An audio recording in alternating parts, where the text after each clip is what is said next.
नमस्कार, ANP news देख रहे हैं आप और मैं हूं आपके साथ हितेंद्र। खबर दोपहर में आप सभी का स्वागत है।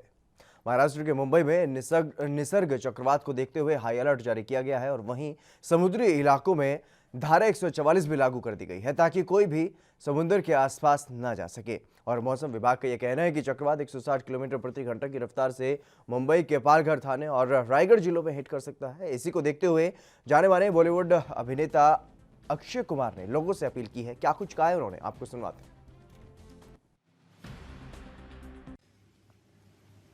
बारिश हो रही है आज मुंबई में। हर साल इस मौसम का इंतजार रहता है, पर 2020 अलग सा साल है, अजीब सा साल है। रह रहकर परेशान कर रहा है। बारिश तक का मजा इत्मीनान से लेने नहीं दे रहा। रिमझिम फुहारों के साथ साइक्लोन भी पीछे पीछे आ गया है। भगवान की हम पर कृपा रही तो हो सकता है ये साइक्लोन यहां पर आए ही ना, या हो सकता है उस साइक्लोन की स्पीड इतनी ना हो, गति इतनी ना हो। पर अगर आ गया तो भी हम मुंबईकर घबराने वालों में से नहीं हैं।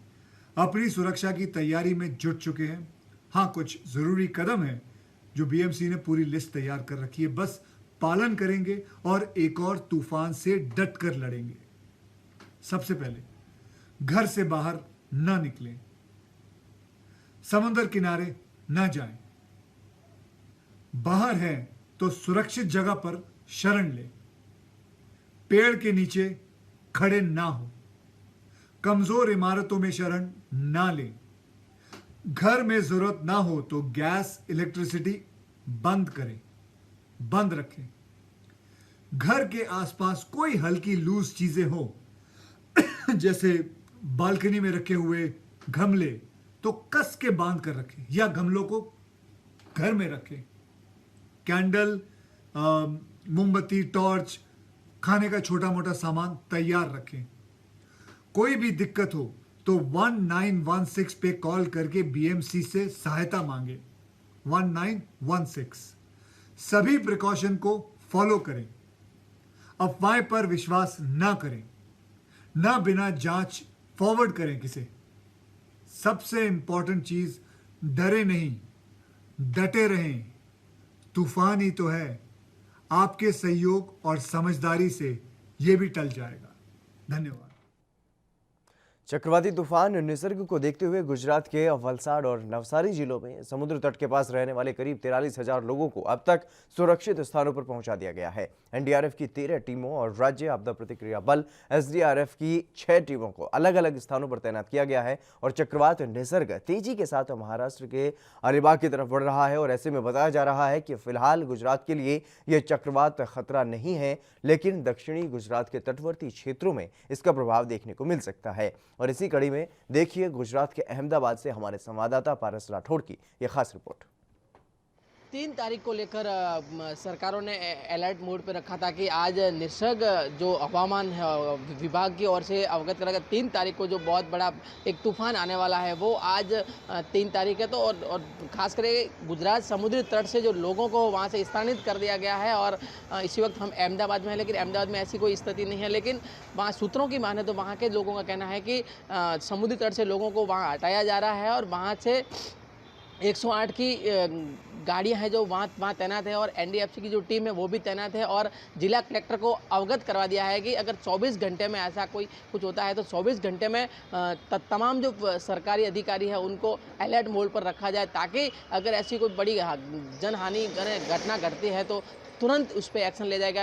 हवामान विभाग की आगाही माने तो ये सौराष्ट्र और मध्य गुजरात में बहुत कम असर करेगा, लेकिन भावनगर है, जो भावनगर जो समुद्री तट है वहाँ पर लोगों को वहाँ से हटाया गया है और ज़्यादातर लोगों को अपने अपने और घर भेज दिया गया। और माछीमारों को बात करें तो माछीमारों को वहाँ से दरिया में नहीं जाने का भी सलाह दी गई है। हिंसा मामले पर जेडीयू नेता अजय आलोक ने आम आदमी पार्टी पर जमकर के निशाना साधा है। इस दौरान उन्होंने कहा कि दिल्ली दंगों में आम आदमी पार्टी के लोगों की भूमिका स्पष्ट होगी। और क्या कुछ कहा है उन्होंने, आपको सुनवाते हैं। शुरुआत हुई है, देखिए आगे आगे क्या क्या निकलता है। अभी काफी लोग निकलेंगे आम आदमी पार्टी के, दिल्ली दंगों में उनकी भूमिका स्पष्ट होगी। अभी जांच पड़ताल होने दीजिए।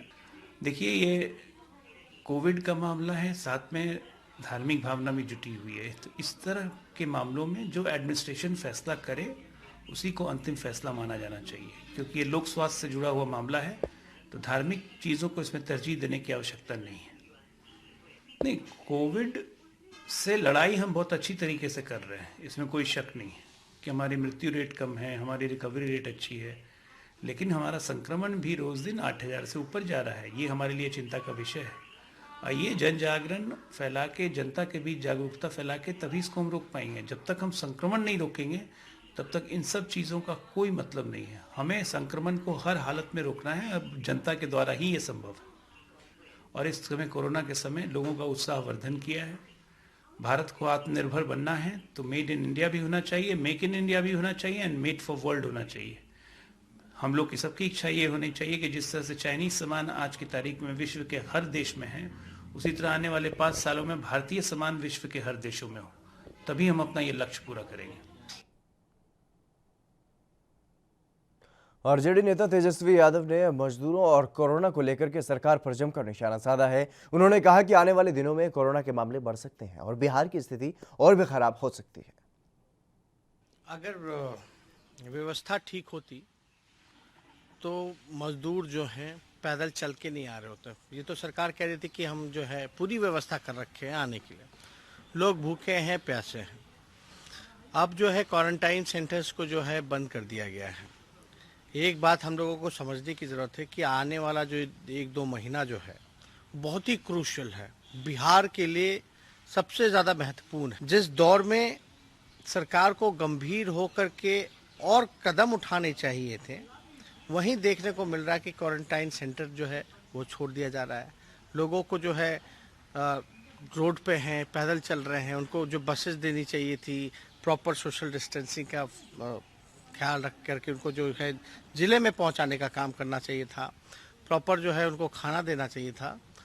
टेस्टिंग किट जो है वो हमारे पास जो है सबसे कम है पूरे देश में। टेस्ट हम जो है वो नहीं कर पा रहे हैं। तो सरकार को जब गंभीर होकर के इन सब चीज़ों पे अब ध्यान देना चाहिए, तो सरकार जो है पब्लिक को, बिहार के लोगों को भगवान भरे से छोड़ दिया है। अब देखिए, ये तो दोनों बिहार के लोग त्रस्त हैं, बिहार के लोग जो है त्राहिमाम कर रहे हैं, परेशान हैं। दुख के घड़ी में जो है सरकार को मदद करना चाहिए, क्योंकि वो अपने लोग हैं और सरकार को केवल चिंता है उनका जो सत्ता का जो भूख है उसको मिटाने का है। वो अपने सत्ता को भूख को मिटाने के लिए जो है, सत्ता के भूख को मिटाने के लिए पूरी तरीके से जो है चुनाव की चिंता कर रहे हैं। अब बीजेपी के लोग 9 तारीख को रैली कर रहे थे। कौन सा रैली कर रहे थे? डिजिटल रैली कर रहे थे। हम लोग बोले थे भाई डिजिटल रैली अगर घर पहुंचाने के लिए डिजिटल का इस्तेमाल करते तो ज़्यादा अच्छा होता, लोगों को खाना देने के लिए डिजिटल भी इस्तेमाल करते तो ज़्यादा अच्छा होता। लेकिन आप डिजिटल इस्तेमाल किस बारे में कर रहे हैं? अपने भाषण को सुनाने के लिए और राजनीति के लिए और चुनाव के लिए। अभी इस दुख के घड़ी में राष्ट्रीय जनता दल, हम सब लोग जो हैं गरीब के साथ खड़े हैं। और ये देखिएगा 9 तारीख से जब हम लोगों ने प्रतिकार का घोषणा किया, गरीब अधिकार दिवस मनाने की जब बात की, तो 9 तारीख से शिफ्ट हो गए 7 तारीख को। तो हम लोगों ने भी ऐलान किया है कि सब 7 तारीख को ये करेंगे। तो राष्ट्रीय जनता दल गरीबों के साथ, मजदूरों के साथ, किसानों के साथ, बेरोजगार नौजवानों के साथ खड़े होकर के प्रतिकार करेगी। देश भर में कोरोना का कहर जारी है। वहीं देश भर में लगातार मरीजों की संख्या में इजाफा हो रहा है। भारत में पिछले 24 घंटे में 8,909 मामले सामने आ चुके हैं और देश में अब तक कोरोना मरीजों की संख्या 2,07,615 तक पहुंच गई है और इनमें से 1,01,497 सक्रिय मामले हैं।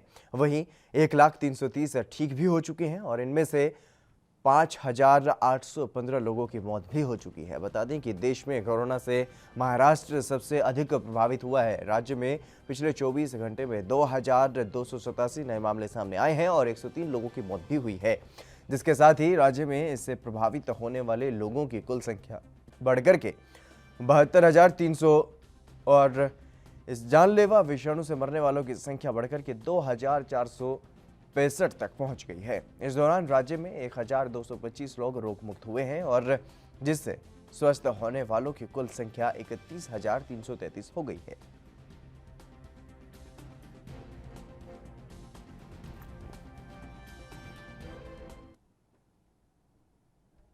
देश भर में कोरोना का आतंक जारी है और राजस्थान में कोरोना वायरस के 102 नए मामले सामने आए हैं और राज्य में कोरोना वायरस पॉजिटिव मामलों की संख्या बढ़कर के 9,475 हो गई है। वहीं प्रदेश में कोरोना के सक्रिय मामलों की संख्या 2,766 तक पहुंच चुकी है और राज्य में अब तक कोरोना वायरस 203 लोगों की मौत कोरोना वायरस की वजह से हो चुकी है। बता दें कि देश भर में कोरोना वायरस का कहर जारी है और देश भर में ही मरीजों की संख्या अब बढ़ती जा रही है।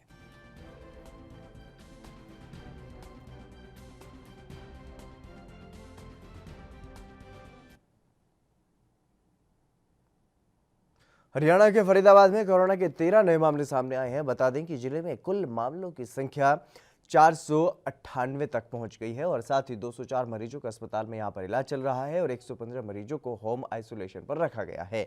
वहीं कुल एक्टिव मरीजों की अगर बात की जाए तो संख्या यहां पर 319 हो गई है और कुल मौतों की संख्या 10 हो गई है और 550 लोगों की रिपोर्ट आना अभी बाकी है।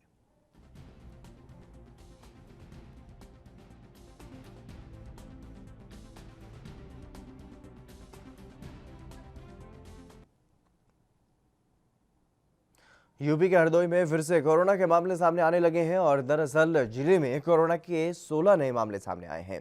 बता दें कि जिले में कुल संक्रमितों की संख्या 79 हो गई है और जिले में एक्टिव केसों की संख्या 60 तक पहुंच गई है और सीएमओ ने इस बात की पुष्टि भी की है।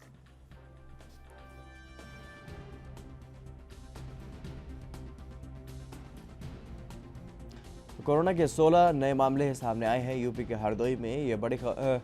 ये खबर आपको बता रहे हैं। कुल संक्रमितों की संख्या यहां पर 79 तक पहुंच गई है और जिले में कोरोना का आतंक जारी है। हालांकि एक बार कुछ मामलों में कमी जरूर आई थी, लेकिन एक बार फिर से यहां पर मामले अब तेजी से बढ़ते हुए दिखाई दे रहे हैं। 16 नए मामले यहां पर सामने आए हैं।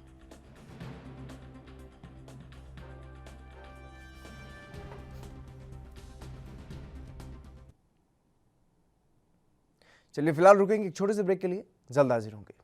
देश दुनिया की खबरों के लिए ANB न्यूज को सब्सक्राइब करें और बेल आइकन दबाएं।